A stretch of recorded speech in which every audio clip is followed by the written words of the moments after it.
started the second half, Sophie Cunningham on the bench. It's absolutely ridiculous. Demon time. Kaylin's on demon time, bro. Oh, yes, she is. She's coming for blood. She's coming for blood. I don't know if the Fever is going to win another damn game without Caitlin Clark. That look of pure fury on Caitlin Clark's face as she stormed out of the arena wasn't just about the humiliating 35-point loss. It was the face of a leader who had just watched her own coach commit an act of strategic sabotage. In a game where the Indiana Fever were being dismantled 95-90-60 by the Phoenix Mercury, their one and only spark of hope, Sophie Cunningham, was inexplicably glued to the bench in the second half. This wasn't just a team getting outplayed, this was a complete meltdown, seemingly orchestrated from the sidelines. It was the kind of baffling decision that doesn't just lose a game, it loses a locker room and sparks a crisis that could burn the entire coaching staff to the ground. Sophie Cunningham was the only player trying hard. The only player giving effort, play in and play out. The storyline of tonight's game, even though we lost, I don't want everybody holding their head down. No, we lost. We have to talk about Sophie Cunningham getting that ball. The scoreboard told part of the story, but the numbers felt more like an epitaph than a final score. Indiana Fever, 60. Phoenix Mercury, 95. A 35-point beatdown. This wasn't just a loss. It was the anatomy of a complete and utter collapse. It officially became the Fever's worst, most humiliating defeat of the season, a new, cavernous rock bottom for a team that was supposed to be clawing its way toward respectability. The game was a public dismantling. While the Fever were busy self-destructing, the Phoenix Mercury were treating the court like their personal playground. And all other people that has been saying, and verbatimly saying, that the Indiana Fever is back to her without Caitlin Clark, I need y'all to look in the mirror and please let me know if you feel that same way after seeing this tonight. We lost to the Valkyrie earlier in the season, 80-61, and tonight, against the Phoenix Mercury, we lose 95-60. Alyssa Thomas was out there rewriting the WNBA record books, casually securing her third consecutive triple-double, a historic feat never before seen in the league. She controlled the game with an effortless dominance that made Indiana's chaos look even more pathetic. At the same time, DeWanna Bonner dropped 23 points, looking like she was in a light practice scrimmage against a high school JV team. Phoenix wasn't just beating Indiana, they were holding a masterclass in professional basketball, and the Fever had volunteered to be the training dummies.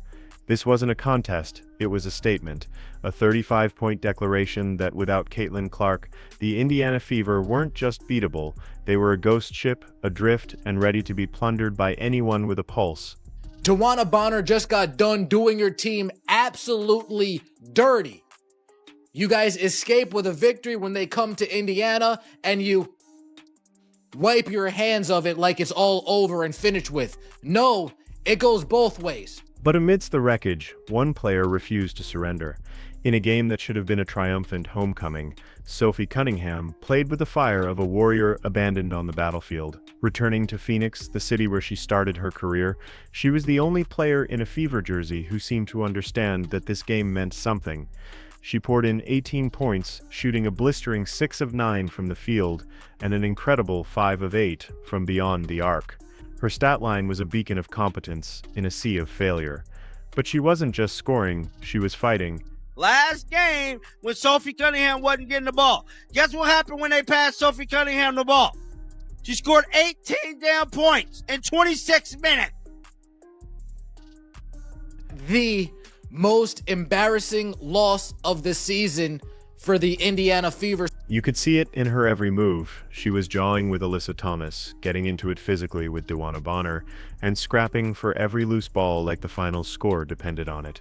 She was playing with passion, with grit, with the kind of desperate, raw energy that can spark a comeback.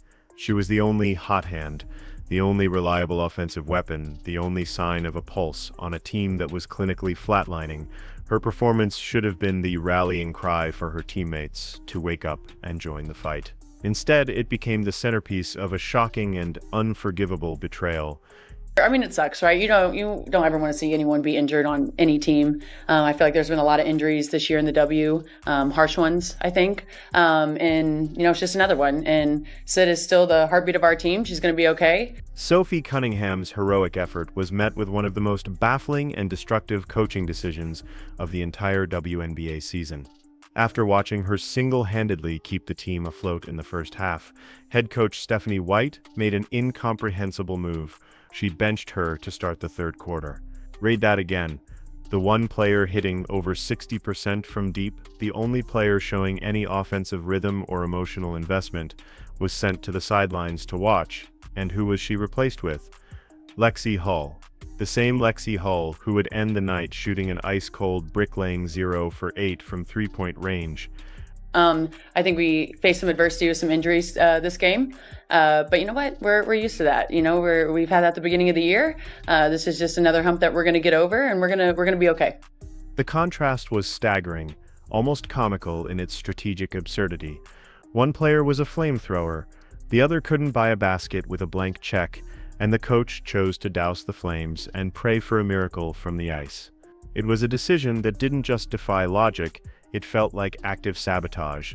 It was the moment the white flag was officially waved, not by the players on the court, but from the person in charge on the bench. It was a public message to Cunningham and the entire team that even your best effort doesn't matter here. Aaliyah Boston, 4 points in 26 minutes, 1 for 6 from the field. We're talking about baby hooks. We're talking about gimmies with around 3 feet of the basket. With the team's only warrior inexplicably benched, the so-called stars of the team completed their disappearing act.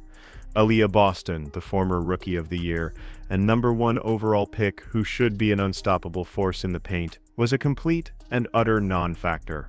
She finished the game with a measly 4 points, hitting only 1 of her 6 shots. These weren't difficult, contested jumpers being blocked at the rim. They were baby hooks, gimmies, and soft layups from within arm's reach of the basket. She was bullied and out-muscled by the Mercury's front court, looking less like a franchise cornerstone and more like a rookie completely overwhelmed by the physicality of the game. You guys. Well, I think it affects emotionally because nobody wants to see a teammate go down like that. But also, on the floor, that's another point guard, a primary ball handler. Someone who is a big part of our rotation on both ends of the floor. And so Then there was Kelsey Mitchell, tasked with being a primary scorer in Clark's absence. She instead became a black hole of inefficiency. She chucked up 17 shots to get her 12 points, a testament to her poor shot selection. Worse, she turned the ball over a staggering 5 times and posted a hideous -39 ± rating. For context, a -39 means that in the time she was on the floor, her team was outscored by nearly 40 points. It was a performance so catastrophically bad, it felt like she was actively helping the other team. Together, Boston and Mitchell, the 2 players who needed to step up the most, completely folded under the pressure, leaving their one hot teammate to rot on the bench. This game meant just as much to Sophie Cunningham as it did to the Indiana Fever when DeWanna Bonner made her return.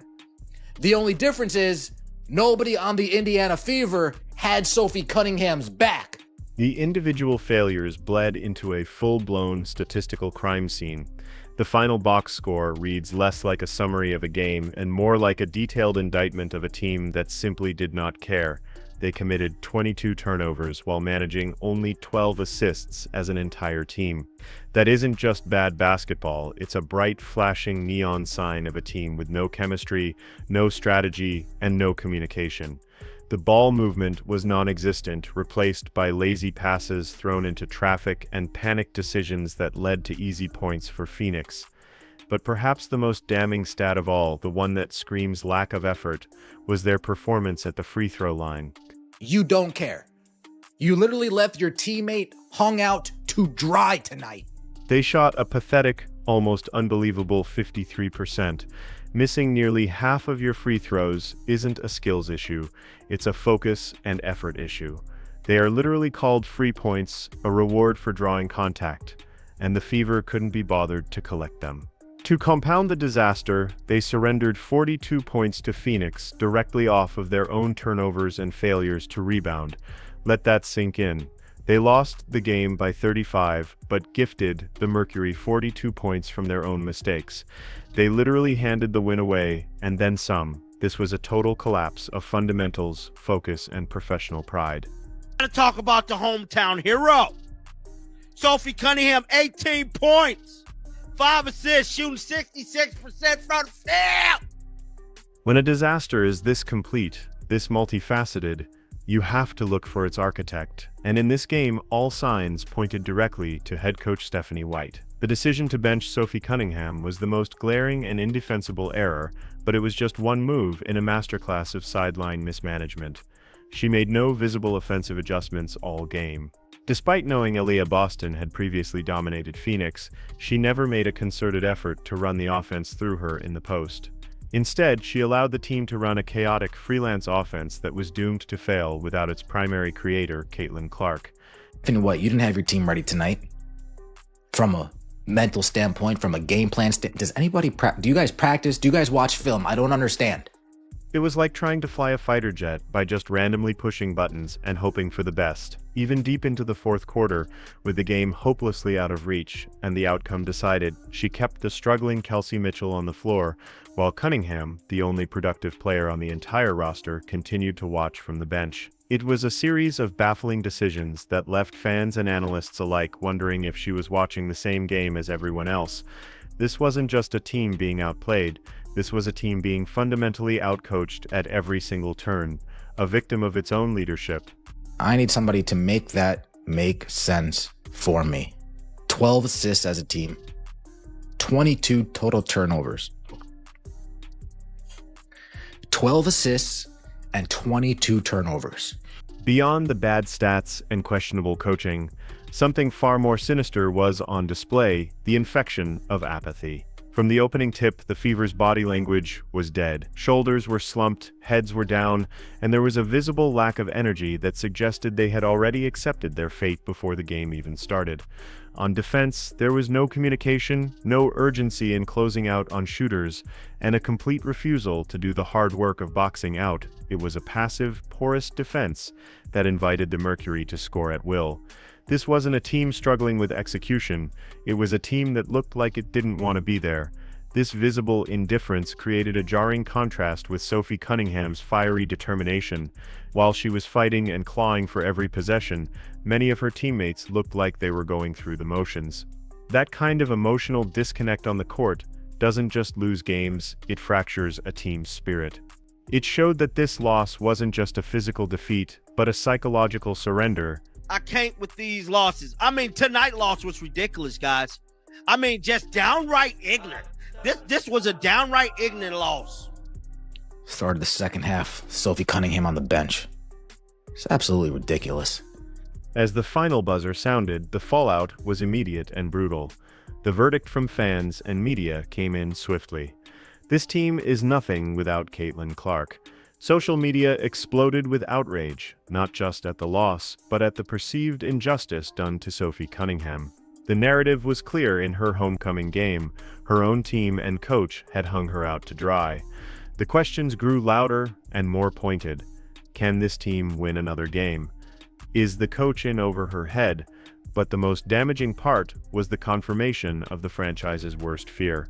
They had hitched their wagon to a generational superstar, but the foundation underneath her was rotten. This game exposed that the problems in Indiana run much deeper than a single injury.